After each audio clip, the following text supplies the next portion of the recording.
আসসালামু আলাইকুম সম্মানিত আমার ফেসবুক বন্ধুরা, যারা দেশ ও প্রবাসে আছেন সকলের প্রতি আমার সালাম। হিন্দু ভাইদের কাছে আমার আদাব। দেখেন এই অবস্থা, আমাদের কাজিয়াটা গ্রামের এই রাস্তাটার অবস্থাটা দেখেন।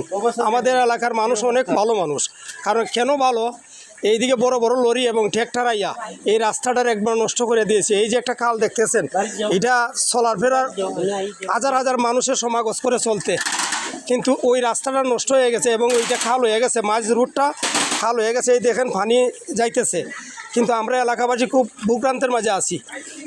এই দেখেন অবস্থা। আর বৃষ্টি হলে তো এ পানি সড়কের উপরে দিয়ে যায়। আমাদের এলাকার মানুষ খুব ভালো, বড় বড় লরি যাইতে দেয়, কিন্তু মানবতায় আজকে আমরা এত বড় বিপদ দাঁড়াইছে। দেখেন, জানি না কার দয়া হবে আর এরা এই ফুলটা দিয়া দিবে।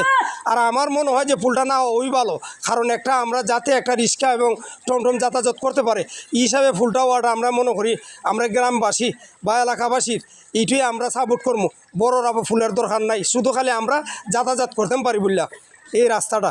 কিন্তু বড় বড় গাড়ি ঢুকায়, লরি ঢুকায়, ট্র্যাক্টর ঢুকায়, পাওয়ার টেলার, মানে এত বড় বড় গাড়ি ঢুকায়, এটা আর বলার মতন না। দেখেন অবস্থা রাস্তার। আপনার কি মতামত আমার জানাইবেন। ধন্যবাদ সবাইকে।